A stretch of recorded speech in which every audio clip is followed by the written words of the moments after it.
I'm going to discuss a pizza in perspective where the crust is thicker in front than in back, and I'll show you how to find eye level for that pizza, which is something I came up with.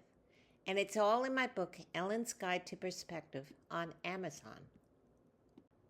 In my last video, I discussed an ellipse in a trapezoid where the major axis of the ellipse is not the important line, but rather the perspective line in the back here, going through the center of the trapezoid where the diagonals cross. Now, why is that?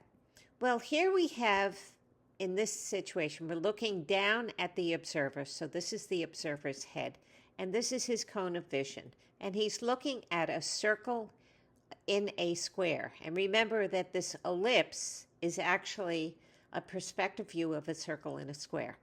So the observer sees this red line as the longest line, and he thinks that's the middle of the circle. And that correlates with the major axis here in the perspective view. But in fact, the real center of the circle is right here where the diagonals cross. And this green line to this observer looks smaller because his cone of vision is going like that. So it's not touching this second line. And that correlates with this perspective line in the trapezoid that's behind the geometric line of the ellipse. Let's use the same approach to understand concentric circles in perspective, like a pizza, where this is the thicker crust in front and the thinner crust in back.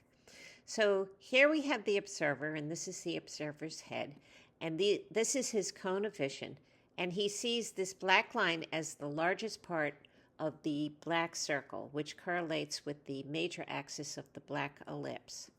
Then he also sees this blue circle, and his cone of vision is like this, so that he thinks this is the largest part of the blue circle, and that correlates with the major axis of the blue ellipse. But interestingly, neither of them is the center of the circle. The center of the circle is behind it. And in our perspective view, also the center of the circle is behind the major axis of both ellipses. Here is something I came up with, which I think is kind of neat. Here we have a pizza. Where's eye level? Well, first, find the center of the pizza, which we can see is right here, and draw a line through that center. And then we have where it touches the ellipse on both sides. And we know that the trapezoid must be tangent to those purple dots. So there's only one trapezoid for this ellipse using this perspective center. And then all we have to do is follow the lines of the trapezoid, and we can find eye level. So if we know the perspective center of the pizza, we can find eye level. Isn't that neat? An ellipse can be enclosed in an infinite number of trapezoids, but there's only one trapezoid where its diagonals cross at the perspective center of the ellipse. So again, let's think of this as a pizza on the table.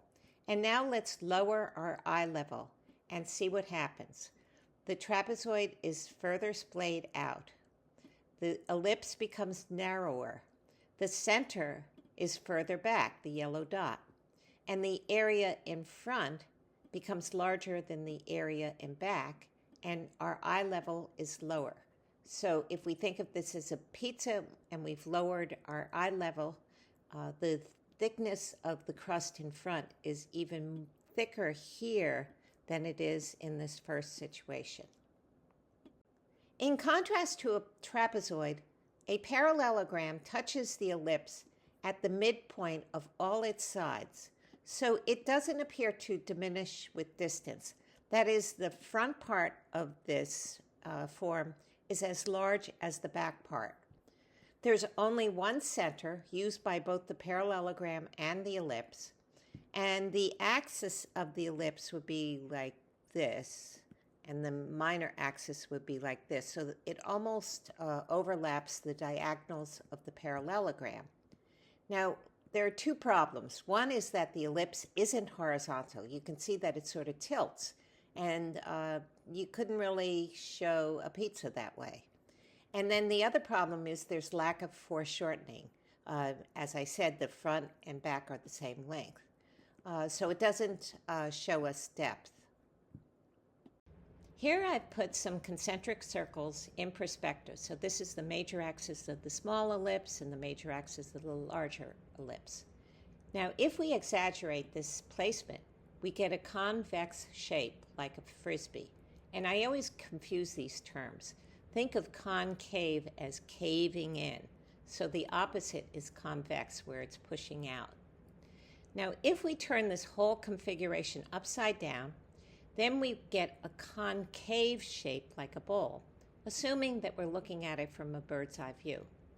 But if we look at this shape from a worm's eye view, it looks concave. It looks like it's caving in. And if we look at this one from a worm's eye view, like looking at a light fixture, it looks convex. In my next video, I'll discuss objects with hinges using elliptical motion. And please remember to subscribe.